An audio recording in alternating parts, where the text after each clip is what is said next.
Hace un momento comentábamos que para esta última parte del programa íbamos a dejar el tema del empleo. Uno de los fenómenos más preocupantes de estos tiempos, yo diría de los últimos 15 años tal vez, es el aumento del desempleo en todos los países del mundo y da la impresión de que la evolución de la tecnología y el propio desarrollo económico han ido creando una serie de vacíos, creando nuevos empleos, pero nuevos empleos que requieren en general de menos gente. De manera que en el mundo desarrollado ya se observa un problema crónico de desempleo.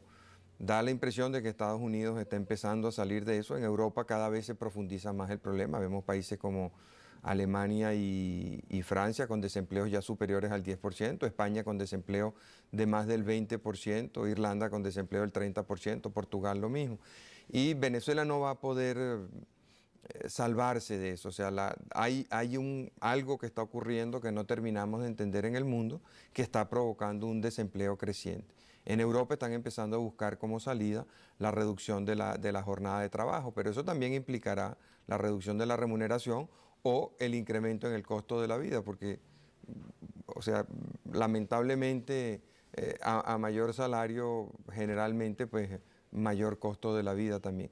Entonces estamos como en una especie de trampa mortal de la que nunca salimos. Si mejoramos la remuneración de la gente, aumenta el costo de la vida, entonces ¿para qué nos sirvió mejorar la remuneración de la gente si terminamos pagando más? Y el crecimiento explosivo de las grandes ciudades provoca incrementos en el costo de la vivienda, en el costo del transporte, que también se tragan mucho de esas mejoras.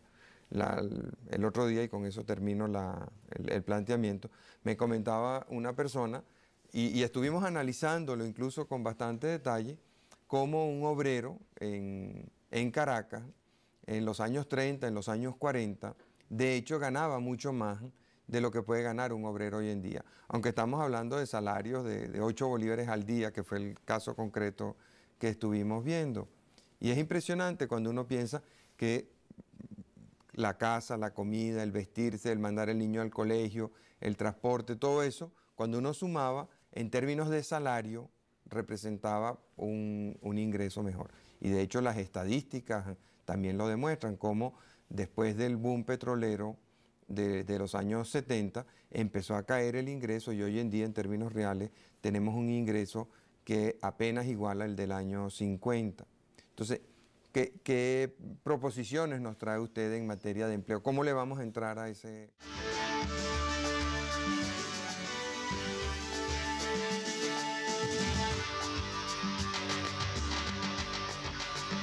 problema? Mira, Marcel, yo estoy encantado oyéndote hacer ese planteamiento. Y pienso que si uno de los candidatos presidenciales que me ha dicho horrores por haber dicho lo mismo que tú acabas de decir, te oyera, yo no sé qué te contestaría. Porque yo dije que la revolución tecnológica es un gran progreso para la humanidad, pero que trae como consecuencia inevitablemente una disminución de la mano de obra. La República Federal Alemana, que importaba millones de trabajadores del exterior para poder cumplir sus programas de producción, ahora tiene no solamente que devolverlos a sus países para que se vayan yendo, pagándolos en buenos marcos que son muy atractivos, sino que tiene, además, experimenta el desempleo. En la Comunidad Europea es tremendo. El caso de España es impresionante. España e Irlanda son los dos países con mayor cantidad de desempleo. Es decir, que la revolución tecnológica desde el punto de vista del empleo, desde el punto de vista social, tiene consecuencias aún mayores que las que tuvo la revolución industrial. Lo que no quiere decir que no queramos el progreso tecnológico, que no sintamos que mejoramos las posibilidades de vida todos los días, pero que hay ese problema básico que es el empleo. Porque el trabajo es la fuente de la vida y el combate contra la pobreza fundamentalmente se orienta en la generación de puestos de trabajo. En Venezuela la situación es aún más acentuada, porque la industria petrolera, yo tuve en días pasados un foro muy interesante con los jóvenes de la Cámara Petrolera, que son los que les suplen insumos, maquinaria, etcétera, a las empresas petroleras grandes. Bueno, y me pareció sumamente interesante. Y las cifras que dieron más o menos fueron estas. La industria petrolera grandes, digamos las productoras, las que están reunidas en PDVSA, tienen como 40.000 trabajadores. Las suplidoras, las que están agrupadas en la Cámara Petrolera de Venezuela, alrededor de 60.000. Ponles en total unos 100.000 trabajadores para una población activa de 7 millones. Esto es imposible, es una situación que hay que enfrentar. Ahora, ¿cómo? Ahí están las circunstancias que es necesario enfrentar. Creo que en Venezuela debemos hacer del turismo una industria fundamental. Nos genera recursos, divisas y sobre todo empleo directo e indirecto. Ahora, para eso hay que crear una conciencia turística en primer lugar. Tiene que convencerse el país de que el turismo es necesario, de que el turista no es un enemigo, sino una persona que viene a traernos lo que nos hace falta. Pero además, un insumo que es fundamental, la seguridad personal. Con un ambiente de inseguridad personal se corren los turistas. Cada vez que sale una noticia de un atraco, de un hecho de violencia, de alguna circunstancia de esta, bueno, bajan los índices de turismo inmediatamente. Bueno, este es un problema que hay que enfrentarlo como una cuestión nacional en que hay un verdadero esfuerzo. Pero hay otras posibilidades también de generar empleo. Por ejemplo, la construcción de obras públicas grandes, importantes. Esto tendrá que hacerse por el sistema de concesión. El Estado no tiene dinero para construir la vía alterna de Caracas al litoral, que es indispensable, o para completar la autopista Rómulo Betancourt que va para el este de la nación, que se ha tragado la cantidad de millones que da miedo, donde ha habido la cantidad de cosas que todo el mundo sabe, puédanse o no se puedan demostrar. Así hay una cantidad, la autopista de San Cristóbal a La Fría, por ejemplo, o la autopista, el tramo de autopista de Morón a Marín, que completa la autopista centro-occidental, o el puente sobre allá que va en el Orinoco hacia el estado Monagas para darle acceso franco a aquello. Hay una cantidad de obras que no se pueden hacer porque no hay dinero para hacerlas, un poquitico aquí y otro allá, la autopista José Antonio Páez, por ejemplo, para los llanos. Bueno, por la vía de concesión se deberían hacer. Y el usuario está dispuesto a pagar, aunque le cobren caro. Yo he estado en México y pagamos peajes muy altos, pero la gente está feliz porque tiene la vía expedita que le permite llegar con facilidad a su destino. Bueno, esto supone un acuerdo para modificar la ley que tiene una serie de trabas que han hecho que esa ley, que tiene ya como más de 10 años, no se haya podido aplicar nunca.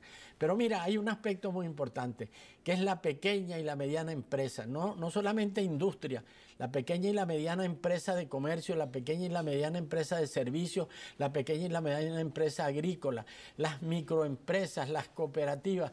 Hay un cúmulo de posibilidades al respecto que tienen que abordarse y los propios organismos internacionales lo han señalado. E incluso visitantes extranjeros, cuando vino la reina de Holanda, manifestó el deseo de ayudar en este campo. En este sentido tenemos que ver algo sumamente interesante, que es lo de la economía informal. En Venezuela los índices de desempleo aparecen más bajos porque no aparecen como trabajando pues los que trabajan en la economía informal. Es una forma de subempleo y algunas veces obtienen hasta remuneraciones más altas de las que obtendrían trabajando bajo la dependencia de un empresario cualquiera. Bueno, la experiencia de incorporar, de transformar la buhonería en una verdadera actividad económica productiva y conveniente, eso es muy interesante. Nosotros lo hicimos en el gobierno mío y debo reconocer sin egoísmo que Hilarión Cardoso me ayudó mucho porque fue el gerente de esta operación.